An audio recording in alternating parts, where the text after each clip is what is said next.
KBG Énergie, société spécialisée dans la vente, l'installation et la maintenance du système solaire. KBG Énergie, votre solution énergétique solaire d'aujourd'hui et pour longtemps. KBG Énergie développe des projets en électricité générale, l'énergie solaire photovoltaïque et les systèmes de secours en Afrique centrale, en RDC et ses environs. KBG Énergie gère votre consommation et votre stockage. Nos services, matériel européen très durable, 2 équipes professionnelles à votre disposition. Les dimensionnements complets des installations, l'élaboration de schémas techniques et plans d'implantation, le développement de nouveaux projets, la mise en œuvre de projets ainsi que la maintenance. Avec KBG Énergie, fini le délestage et assure votre alimentation en énergie solaire. Appelez-nous au plus 243 822 829 199, soit plus 243 999 466 256. Immeuble NTC ex Massamba 644 Kinshasa Gombe, référence rond-point Kimazière. Info kbg@yahoo.com. KBG Énergie, qualité et fiabilité.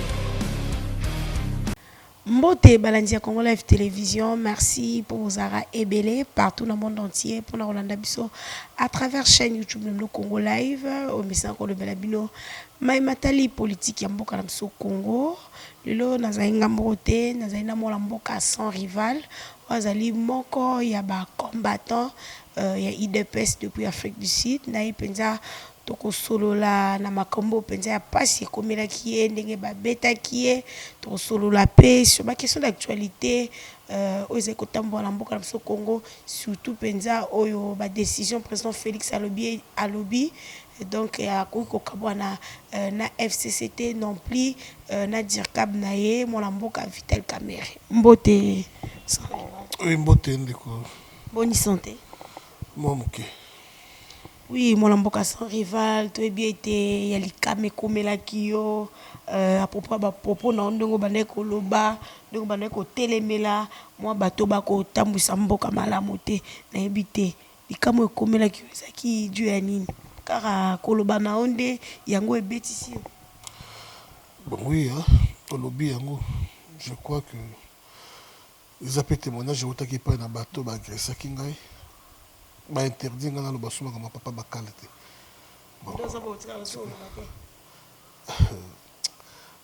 Moi j'ai vécu plus que ça. C'est rien. Ça c'est rien. On ne te trompe pas. On a vécu dans mboka bapaya. Il est qui oyo? Mboka oyo baboma mutu. Na mbongo so convertir en $1. Le roi $5, $10. Babomi ope na bopete. OK pe bo PC $20, $10, $30, au PC na photo. A mon pas betu massa se couper c'est fini. Ngana résistant na mboka wana. Na sala ya minene na mboka wana. Bato bele baeba ate lelo muto ko bunda. Na judo, na boxe, na quoi champion na biso bimi champion du monde. Félicitations na ye. Mais opération ngana sala na aéroport pour en Afrique du Sud des opérations suicide. Ya kokota na kati ya aéroport. Na milia bazulu ba sud-africain ko découvrir bulletin de vote 2 semaines avant les élections. Oh ba si ba crochet numéro 3 Joseph Kabila. Na découvrir yango na benda yango na so ba lukanga ina beliko ekita na aéroport. Bimasko na aéroport kota ba bagage. Ils na aéroport côté ya ba passager te. Côté ya ba bagage côté nango pezala. Aéroport il y a fait ici dans Simone ils quoi quartier mobimba siko bima toko na mokili papa lo lemo bimanga wana bimanga place na mona que je n'ai plus 20 ans, c'est-à-dire au kimi mokebo le lemo bimi ozoko kakutu ko kima sosote je fais ça ba soda na komi na ndaku na mata lift ba bengi na numéro 1 aéroport. Je me suis demandé azui numéro na nga comment ayebi nga ndenge nini oyaki kosani na aéroport. Tu te rends compte? Ma vérité, nous sommes des Kolobate. Et j'ai été plusieurs fois tenté la corruption dans ma campagne. Ma proposant à millions et millions. Pour la bimisa bitin de vote. Mais la bimisa yango. Le numéro 1 Mboko à l'époque m'a appelé. Je l'ai dit 1001 fois. Pour la Macambouana. Et il m'a dit qu'il va me visiter comme je refuse. Et moi, je me suis retrouvé en prison. Je me suis retrouvé en prison. Et bakiyiti ba falsifié na ngunda na ngai ke ngunda neza ya faux. Batinda na vieux zwa ngai ti ya awa na zonga na Kinshasa. Vous comprenez peu c'est haut risque. Quand ba petcho na mike wana o ba yaki wana set wana o bango basali. Si on continue toujours côté les melaka papa bakale to po lembi nao na ne pendo zo penda lo kutu wana na bandi o pemisi. Il y a des trucs que j'ai vécu plus que ça. Qu'est-ce que toi tu appelles le couteau? Il y a des cicatrices, ça, il y a des cicatrices, il y a des cicatrices, caméra, il y a des cicatrices, il y a des maîtres, il y a des cicatrices, concert. Ça, c'est rien. Le problème, c'est que tu vas comprendre. Papa Bakal n'est pas mon ennemi. Tu vois, moi, si papa Bakal, Amélie n'a pas bon côté. Non, ayebani. Alors, papa Bakal, je le répète, il n'est pas mon ennemi. Tu coutonnes na couloir mon côté Kameli Ngambongo. Mais problème on a papa Bakal ezali makambo à Congo. Makambo à Congo, papa Bakal a une intention à mabe pour na fachi. Une intention à ça les coups d'état échoué. S'il faut même continuer à éliminer. Les gens ne comprennent pas ça. C'est ça mon combat. Et c'est pourquoi vous venez à moi, le moni camarade à papa wana, au timbili kazana, bétation ma bé pour ça, papa bino ma bé. Réaction de cause à la ligne. Respect nous d'abord aussi là. Vous avez vu, on n'a pas encore risqué pour perdre papa d'amino. Fatia c'est le quoi papa d'amiso. Papa bakali là pour le boucher bakal. Eh, batomala mouba c'est la type de Fati. Ba projet na esimbate. Mais azul malamu lokola mutoma yele lokola mutoma longa na télévision aventurier papa bakal. Mais je vous dis, dans ma campagne, où tu sais, la sonne mouton. Sony, tout ça c'est qui? Papa Bakal. Et puis, naïbité, ce qui n'a pas un envoûtement, Tonini. État des droits, président fait de Papa Bakal. État des droits fait de Papa Bakal. Président Rolinga Kabwana. Moi, mboka sans rival, tout le monde bino bayi de pèse, to paye au moko, boko télémela, bolingi Papa Bakal était. IDPS et boy et était président Félix Akabouana dire kabinaye mon amboka Vitel Kamere même la coalition FCC cash balobete coalition les satanique diabolique et sengeli était cash to président Félix Akabouana na président sortant Kabila a livré Kassitoyo qui répond à président Félix na Jeune Afrique président Félix Abi a koti kala kokata coalition FCC cash te non plus ko Kabouana dire kabne Vitel Kamere. Diplomatique, c'est normal à répondre. Mais ce n'est pas ce qui est prévu peut-être dans mon thème. Au Dalanda, papa Honoré Ngwanda Loba, Richardson a eu 2 ou 3 fois. Koïb sa Mobutu, Atika pouvoir. Dans le langage diplomatique. Dernière fois, il a utilisé le langage cru, le langage qui n'était pas diplomatique. Si vous ne partez pas, voilà ce qui va vous arriver. Souviens-toi de Tchesescu, il a utilisé un langage cru, il y a un langage diplomatique. N'a pas cet exemple, lobby, les lots vraiment la monnaie, on dirait, au Betty Maïkara, langage diplomatique, langage cru.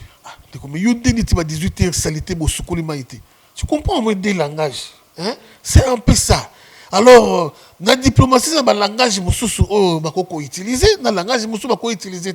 Mais ceux qui disent qu'ils utilisent le langage sec, le Kola Lumumba, le Kola Mouzé Kabila, à des fois, papa était ce qu'il dit, ils avaient pu utiliser le langage. Ce qui est l'équipe. Mais, quand cela ne tienne, moi, naza ko appuyer en côté. Naza ko appuyer en côté, bah les autres lobby. Bon, qu'est-ce que tu appelles Sony? Parce que arbitre siffle à la fin du match, tu es ceux qui minutes dans le coquille. Surtout à 45 minutes, ok, siffler fin du match. Non, tout à la lobby. Tout à la lobby, lobby Rosal. Et mon air musée, Ayaka Musée, le balangage, que je vais me séparer avec les Rwandais ou avec les Ougandais. Alors, mais, tout cas, tant que Etienne Tshisekedi a pris ses conseils, Etienne Tshisekedi a fait une déclaration à lobby. Nous remercions nos frères rwandais de nous avoir aidés à chasser le dictateur. Nous demandons à ce que passer une facture à guerre et puis zonga na mboka na bango. Musée réagit ça qui batu baleka ko balobi wapi baba rwandais bazate. Tout ça na ba rwandais. Mais après, qu'est-ce qui est arrivé après? Nini komaki. Alors bozana bino kimia, bozala vraiment kimia. Nazo ça la campagne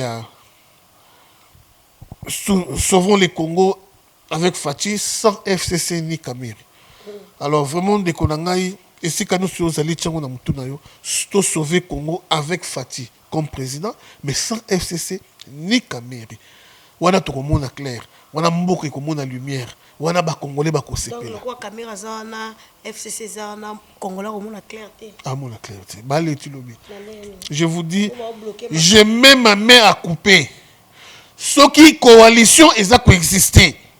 Ce qui yé comme tangi wana azaka na cabinet ya président. Ce qui mboke bongi ba katanga loboko. Je mets ma main à couper.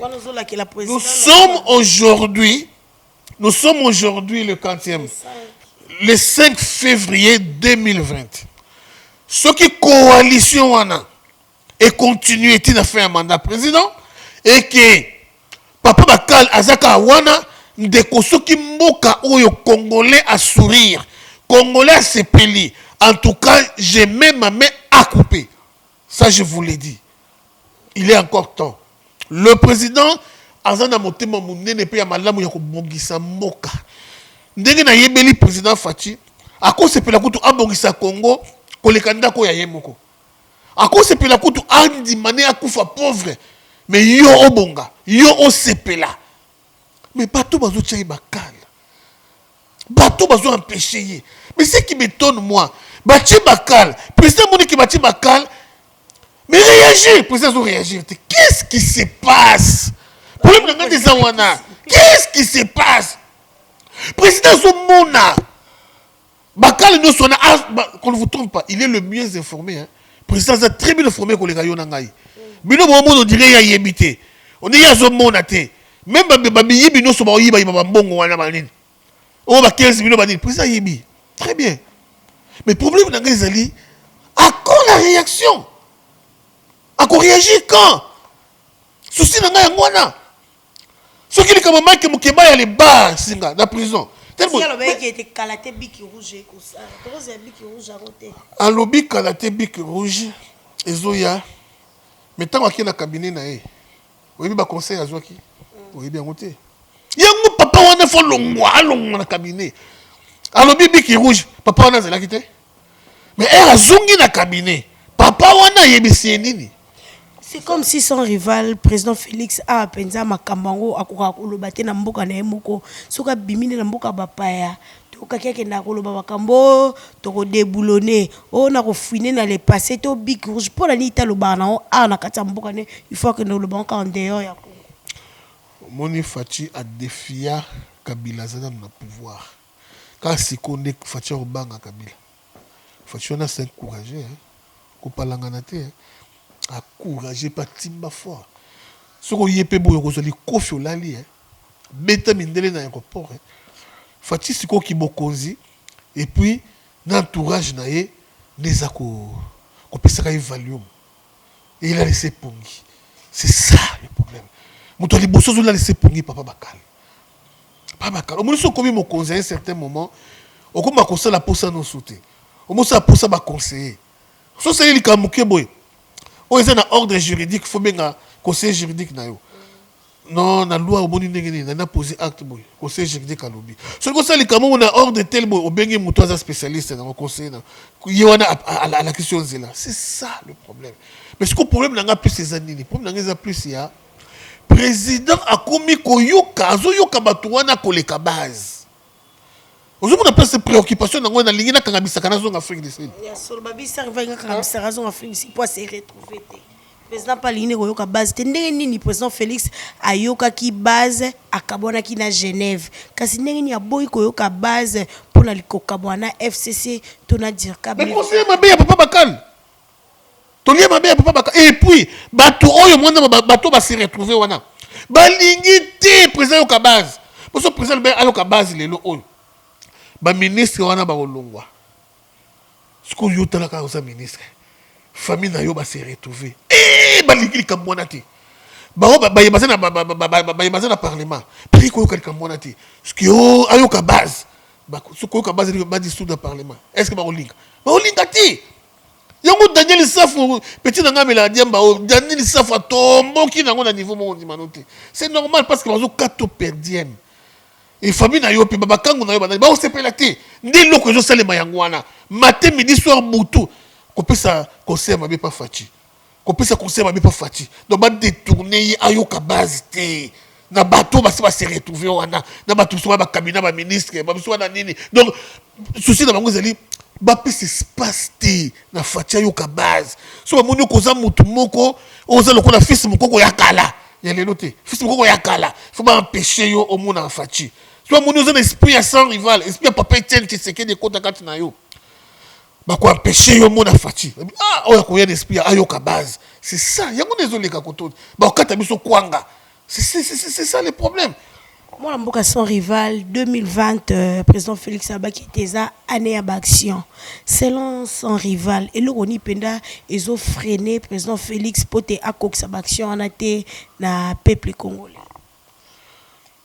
tout ça na tongo ya 2020 maman tout na tongo na tukomesa na de mutezo salamate to ki mona mboka Frank Dionga lobi était embouteillage l'équipe président Félix Abukango nzelo zonga normal Baction Banata ne bandelias.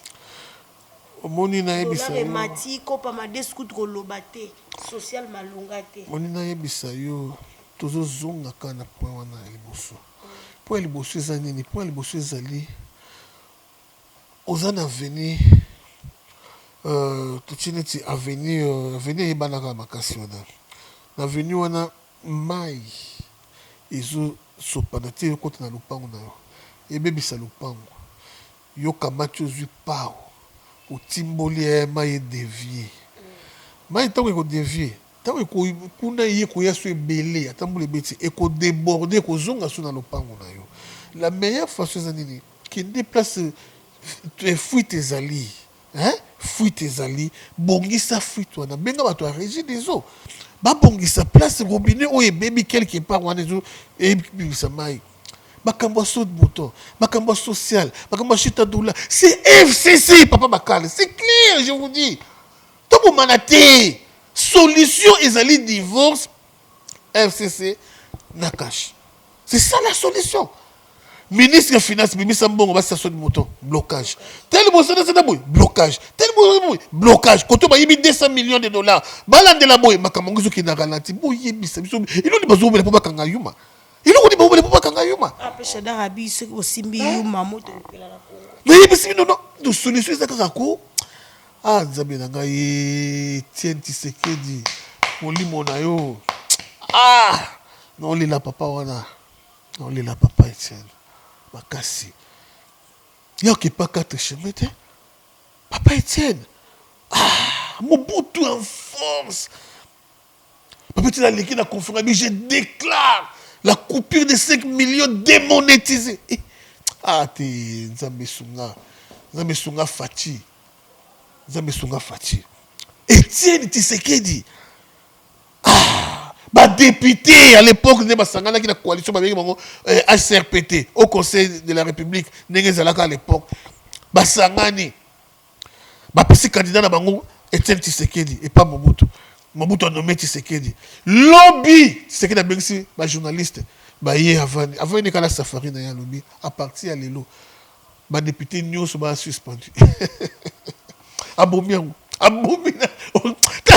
le charisme ya Mobutu. Hein? Les États-Unis sont derrière Fachi. Pays belé baza derrière Fachi. Mais les pays africains derrière Fachi. Moi, mon bal yo, ya ma nefo yo. livrez dans ces pays, s'il vous plaît. Livrez solution à Congo, livrez-moi mon ballon dans ces pays. Non. Les Congo, tu reçois qui bien. Tu reçois qui bien. Faut-il qu'on décide, boy, pour la poto, à la base.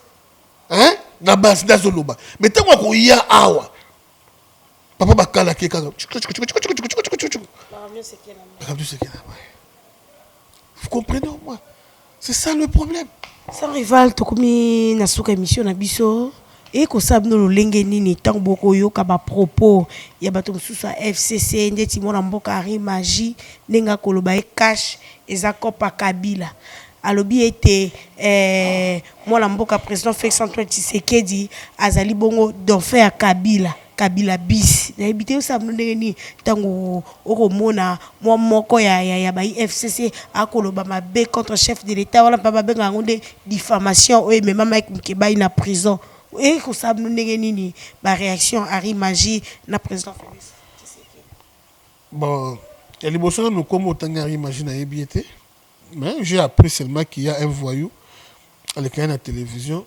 Alors il y a bêtise boy mutumo za la peine na poto. Un vaurien au Yazaki ko vivre si ma makango. Aye awa paso ka ne pe musalate. Ti comme na suka awa balingi ba utiliser likolo ne gradient poli. Bah exploiter moi le qu'on a impolitesse et pas naïe.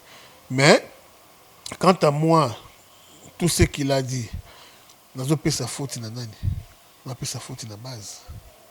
Base ils ont voté, base ils ont voté, base. Il y a UDPS ils ont voté, je vous dis. Base il y a UDPS ils ont voté. Il y a un fou tout le coup là un ancien kabiliste ba mukuna ba telema. Bah son rival battait les mains. Base tellement qu'ils ont voté dans fils Moukoko. Au moins, bande on a mis nani à côté de sa base na minute nani à côté de sa base. Nani à côté de sa base. CG Kabouya à côté de sa. Nager, azo beta soba solo nagité. Na à côté de sa base. Au moins babilo en ndingi wana, muto ndingi wana bato ko s'occuper de bien base. Mona lobika ndingi wana. Bana moto pour bailler pas na 3h du matin écouter bangonini. Pour bailler à 2h du matin écouter bangonini. Bana moto, baza partout et bana moto na baza pe base.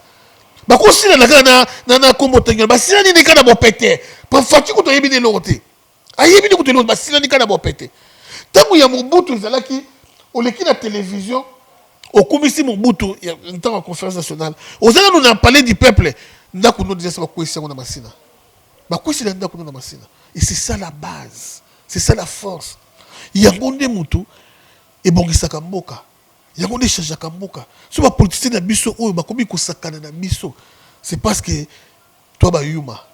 Toi ba vrai yuma, je vous dis. Tout ça ba tadia lelo. Toi ba flatter. Il y a un monde to ba komo sakana na biso. Il y a un ngai na lingi mutu o ya ko yebisa président na ngai que j'aime bien Fati. Papa, côté on beti bien, côté muso beti bien té. Mais Batubili a dit le soko lobi bongo. Eh, ce n'est pas pour. Arrête, yo comment on a mouka, boy. Langage des associations bien té. Boy, Fatia est un diplomate, ayebi oza kosala. Ayebi oza kosala. Donc tu connais 3 ans. Donc 4 ans plus une année il y a préparation de l'élection donc tu as 3 ans tu connais nango, il y a mandat. Ayebi oza kosala to comme en 2021. Ah tika, ayebi oza to comme en 2022. Quand on a papa bakari les restes na suka nango yende bakosambisa mandat na ya sali rien mandat na yebo yedo la rezalaki na bo yende bakosambisa alors biloko boko so oyibisa ngo mokozi obibi mutu mabe quand discours ya fati béton c'est bien nous l'aimons il a la volonté c'est l'homme qu'il faut en ce stade mais il est mal entouré il doit rompre avec le FCC. Il doit rompre avec Papa Bakal à travailler librement. C'est fini un point. Merci, mon amboka, sans rival. Mbote dans des connexions derrière la caméra. Comme mon ami Guy Botombele. Ah, c'est bien ma caméra. Mais na boga bobazalaka. Mbote na Richard Nime yangale kinangola. Ou ya prendre soin na ngai. Et mbote na bainoso babenga matin midi soir pour compatir parce que baboutou vraiment dans la tête vraiment me dérange et provoquer écoute na ba grippe yé le colon boutou je ne passe pas bien mbote na yo moko Bran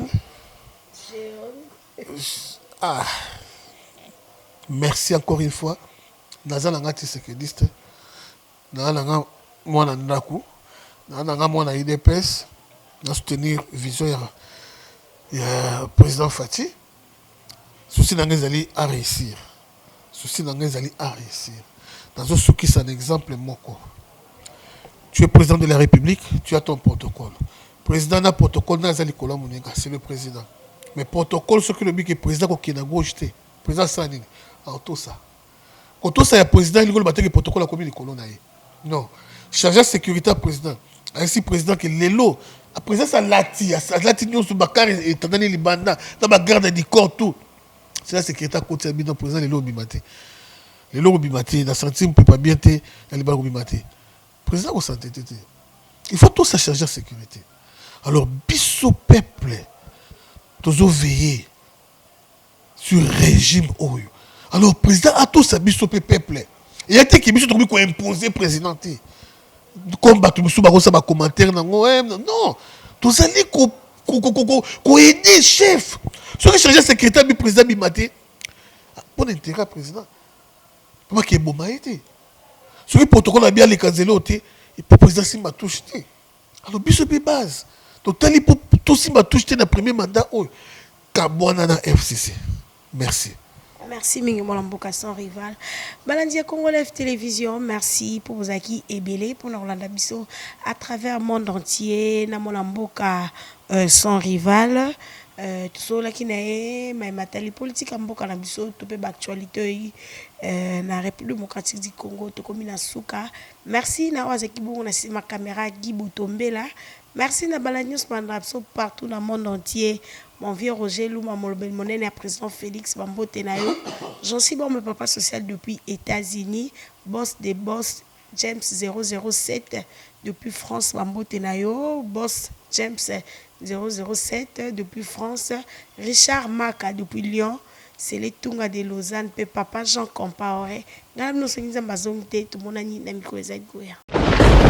KBG Énergie, société spécialisée dans la vente, l'installation et la maintenance du système solaire. KBG Énergie, votre solution énergétique solaire d'aujourd'hui et pour longtemps. KBG Énergie développe des projets en électricité générale, l'énergie solaire photovoltaïque et les systèmes de secours en Afrique centrale, en RDC et ses environs. KBG Énergie gère votre consommation et votre stockage. Nos services, matériel européen très durable, 2 équipes professionnelles à votre disposition.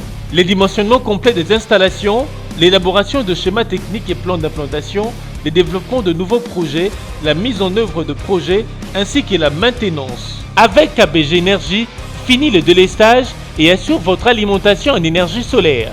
Appelez-nous au plus 243 822 829 199, soit plus 243 999 466 256. Immeuble NTC ex Massamba 644 Kinshasa Gombe, référence rond-point Kimazière.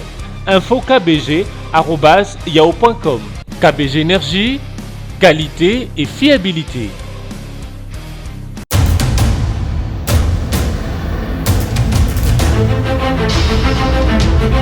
Audio Jungle.